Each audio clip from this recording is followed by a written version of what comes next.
Syria's illegal drug trade, a critical economic pillar for President Bashar Assad's regime, is under threat as the ongoing conflict between Israel and Hezbollah disrupts the production and smuggling of Captagon, an illicit stimulant wildly popular across the Middle East. The weakening of Hezbollah, a key ally and facilitator in the drug industry, could lead to significant economic repercussions for the Syrian government. For more stories from the media line, go to themedialine.org. The role of Captagon in Syria's economy. Captagon, a brand name for the synthetic stimulant phenethylene, has become a major source of revenue for Syria.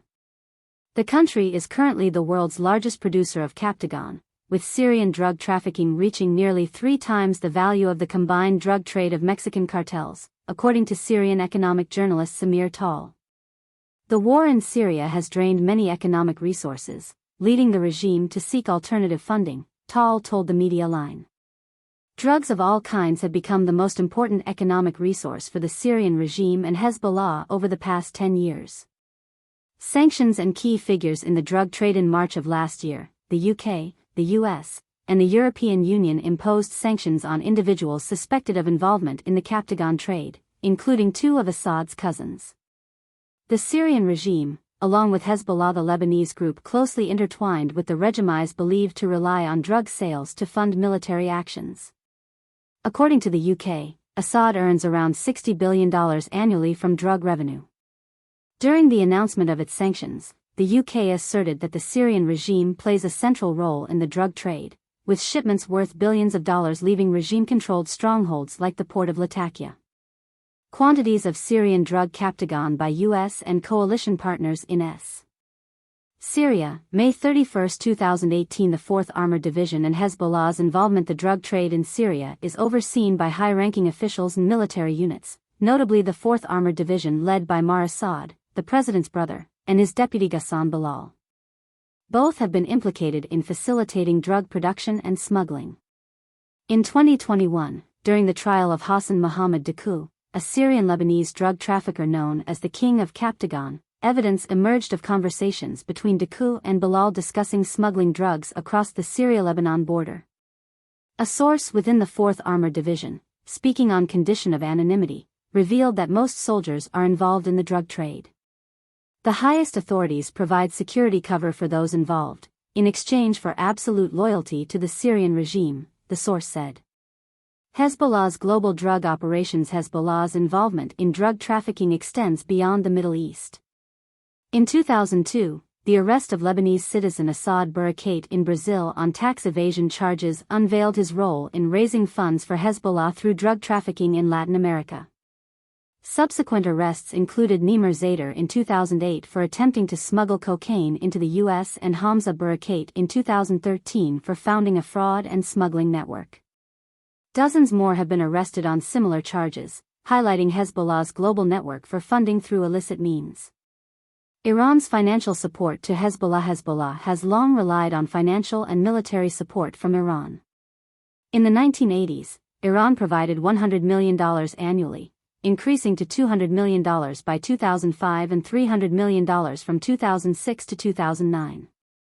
Despite fluctuations due to sanctions and oil prices, recent years have seen Iran's support stabilize around $700 million annually, especially after sanctions were lifted during the presidencies of Barack Obama and Joe Biden. The Israeli assassination of Syrian businessman Barak Katerji on July 15 revealed his involvement in transporting funds from Iran to Hezbollah.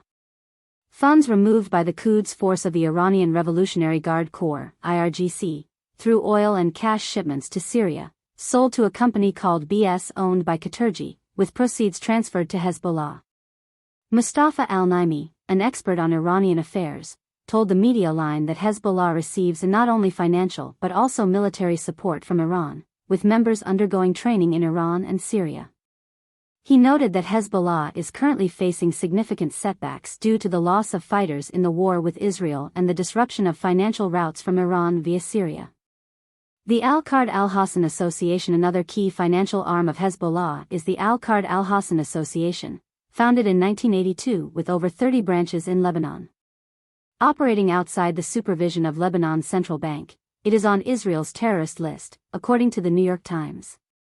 Adam Smith, former senior advisor to the U.S. Office of Foreign Assets Control, OFAC, described the association as a state within a state in Lebanon and a primary source of Hezbollah's funding. The U.S. Treasury imposed sanctions on Al-Qard al-Hassan in 2007 and expanded them in 2021 to include 6 employees who funneled over $500 million through Lebanese banks. U.S. legislative actions against the Captagon trade. In December 2022, U.S. President Joe Biden signed the Captagon Act, declaring Syria's involvement in the drug trade a national security threat. The law targets networks involved in Captagon production and trafficking linked to the Assad regime. Subsequent legislation specifically targeted members of Assad's family, including Maher Assad and figures from the 4th Armored Division. Impact of the Israel-Hezbollah war on drug trafficking. The recent conflict between Israel and Hezbollah has significantly disrupted drug smuggling operations. Jordan and Saudi Arabia have reported a notable decline in drug seizures at their borders over the past month compared to previous years. Political analyst Wael Khalidi noted that drug smuggling is a primary topic in meetings between Jordanian and Syrian officials. The last month has seen economic stagnation in the Syrian regime due to the decline in Captagon smuggling, caused by the war between Israel and Hezbollah, Khalidi told the Media Line. Residents in Damascus have observed a shortage of Captagon supplies, with dealers attributing the disruption to Hezbollah's involvement in the conflict. Ahmad M., a local resident, said that drug users are having trouble getting their fix due to decreased supply. Calls for international action. Khalidi urges stronger international efforts to combat the drug trade originating from Syria. Drugs are not difficult to smuggle from Syria to Washington, he warned. The smuggling networks are highly trained and operate in the interests of Hezbollah and Assad.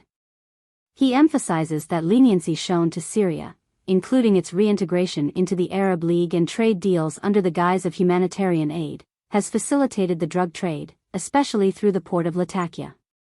Entire generations are being lost due to drugs, whether through addiction or trafficking, Khalidi said.